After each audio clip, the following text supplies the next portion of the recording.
नमस्कार, मी स्वराली स्वराज किचन रेसिपीमध्ये आपल्या सर्वांचं मनापासून स्वागत। राखी पौर्णिमा जवळ येत आहेत आणि आज आपण बनवत आहोत राखी पौर्णिमा निमित्त मोतीचूर लाडू। बुंदी वगैरे काहीही न करता आपण खूप साध्या, सोप्या आणि पटकन होणाऱ्या अशा पद्धतीने हे मोतीचूर लाडू बनवणार आहोत। चला तर मग पटकन सुरू करूया रेसिपीला। पण त्याआधी जर कोणी माझ्या चॅनलला सबस्क्राइब केलं नसेल तर नक्की करा। तसंच बाजूच्या बेल आयकॉनवर सुद्धा क्लिक करा म्हणजे माझे व्हिडिओज आपल्याला मिस होणार नाही। तसंच माझ्याकडून अजून कुठल्या रेसिपी आपल्याला अपेक्षित आहे त्या मला कमेंट करून नक्की कळवा। मोतीचूर लाडू बनवण्यासाठी आपल्याला एका बाउल मध्ये 1 कप बेसन घ्यायचे आहे। यामध्ये थोडं पाणी घालून आपल्याला एक स्मूथ पेस्ट करून घ्यायची आहे। जशी आपण वडे तळण्यासाठी पिठी तयार करतो अगदी त्याच कन्सिस्टन्सीची आपल्याला इथे पेस्ट तयार करून घ्यायची आहे। बेसनच्या गुठळ्या होणार नाही याची आपल्याला काळजी घ्यायची आहे। ही पहा अशी एकदम स्मूथ या कन्सिस्टन्सीची अशी आपल्याला स्मूथ बेसनची पेस्ट इथे तयार करून घ्यायची आणि 15 ते 20 मिनिटं बेसन आपल्याला असंच भिजण्यासाठी ठेवून द्यायचे। आता एका कढईमध्ये किंवा पॅन मध्ये तेल किंवा तूप गरम करून घ्यायचे। मी इथे तूप घेतलेलं आहे कारण तुपाने या लाडवांना खूप सुंदर चव येते। तुपाऐवजी आपण इथे तेलाचा सुद्धा वापर करू शकता। इथे आपलं तूप गरम होत आलेलं आहे। आपल्याला तूप किंवा तेल मध्यम गरम करून घ्यायचे। इथे मी चेक करते, आपण पाहू शकता थोडंसं मी बेसनचं पीठ इथे तुपामध्ये घातलं होतं, ते पटकन असं वर आलं म्हणजे याचा अर्थ आपलं तूप व्यवस्थित हवं तेवढं गरम झालेलं आहे। आता आपल्याला याच्यामध्ये थोडं बेसनचं पीठ घालून भजी तळून घ्यायची आणि ही बेसनची भजी तळत असताना आपल्याला गॅसची फ्लेम मध्यम आचेवर ठेवायची। दोन्ही बाजूनी छान गोल्डन ब्राऊन रंग येईपर्यंत, क्रिस्पी कुरकुरीत होईपर्यंत आपल्याला ही बेसनची भजी तळून घ्यायची। मध्यम आचेवर असं बेसन तळून घेतलं की ते आतपर्यंत छान भाजलं जातं आणि अजिबात कच्चं राहत नाही। तसंच आपण पाहू शकता सुरुवातीला जेव्हा आपण बेसन तुपामध्ये घातलं होतं तेव्हा खूप बुडबुडे येत होते, परंतु आता बुडबुडे अजिबात येत नाहीये। सगळे बुडबुडे गायब झालेले आहे म्हणजे त्याच्यातलं मॉइश्चर सगळं निघून गेलेलं आहे। बेसन व्यवस्थित भाजलेलं आहे। आपण पाहू शकता भजी सुद्धा खूप छान क्रिस्पी कुरकुरीत आणि गोल्डन ब्राऊन रंगावर भाजलेली आहे। ही भजी आता आपण एका चाळणीमध्ये काढून घेऊया म्हणजे याच्यातलं एक्सेस तूप सुद्धा निघून जातं। आपण इथे पाहू शकता सगळी भजी मी इथे एका चाळणीमध्ये ठेवलेली आहे आणि सगळं तूप जे एक्स्ट्रा तूप आलेलं आहे ते सगळं खाली येईल। तसंच आपल्याला ही भजी सुद्धा एकदम थंड करून घ्यायची। आता आपल्याला साखरेचा पाक करून घ्यायचा आहे। पाक बनवण्यासाठी मी इथे 1 कप साखर घेतलेली आहे। त्यामध्ये आपल्याला अर्धी वाटी पाणी घालून घ्यायचे।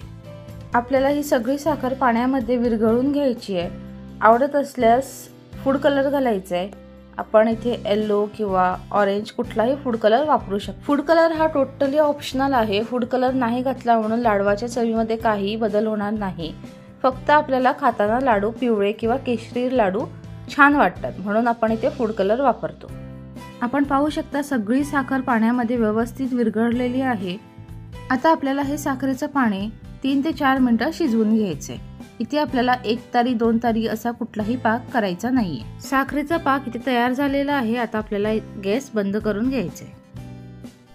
आपली बेसनची भजी सुद्धा थंड झालेली आहे। आता आपल्याला ही भजी घेऊन याचे छोटे तुकडे कट करून घ्यायचे। आपण इथे पाहू शकता सगळ्या भजीचे मी इथे तुकडे कट करून घेतलेले आहे। आता आपल्याला हे तुकडे मिक्सर मध्ये घालून एक फाईन पावडर मध्ये वाटून घ्यायचे। मिक्सर मध्ये दळून पावडर केलेली ही बेसनची भजी आता आपल्याला साखरेच्या पाकामध्ये घालायची आणि व्यवस्थित मिक्स करून घ्यायचे।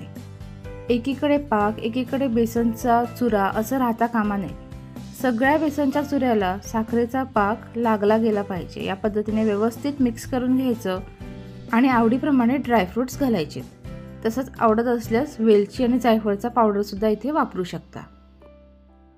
परत एकदा छानपैकी मिसळून घ्यायचं आणि झाकण ठेवून एक 10 ते 15 मिनिटं असंच कव्हर करून ठेवायचं। आता आपल्याला हे मिश्रण खूपच पातळ वाटत असेल परंतु बेसन सगळा साखरेचा पाक ॲब्झॉर्ब करतं आणि 10 ते 15 मिनिटांनंतर हे खूपच कोरडं होतं म्हणजे आपण याचे लाडू वळू शकता। 15 मिनिटांनंतर मी झाकण काढून घेतलं। आपण इथे पाहू शकता मिश्रण बऱ्यापैकी कोरडं झालेलं आहे।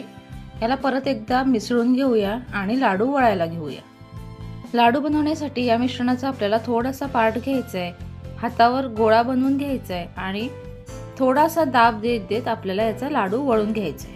हे लाडू पटकन वळले जातात। तसंच हे लाडू वळण्यासाठी आपल्याला हातावर तेल किंवा तूप काही लावण्याची गरज नाही। याच पद्धतीने मी सगळे लाडू वळून घेते। इथे मी सगळे लाडू वळून घेतलेले आहे। याच्यावर आता आपण काही ड्रायफ्रुट्स घालून घेऊया। हे आपले मोतीचूर लाडू झटपट बनवून तयार झालेले आहे। तुम्ही सुद्धा नक्की बनवून पहा। आवडले असल्यास कमेंट करून कळवा। तसंच स्वराज किचन रेसिपी या यूट्यूब चॅनलला सबस्क्राईब करा। नोटिफिकेशनसाठी बाजूच्या बेल आयकॉनवर क्लिक करा।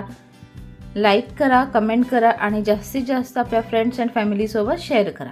तसंच आपल्याला अजून कुठल्या रेसिपीज माझ्याकडून बघायला आवडतील त्यासुद्धा कमेंट करून कळवा, म्हणजे मी त्या भविष्यात बनवायचा नक्की प्रयत्न करेन। धन्यवाद।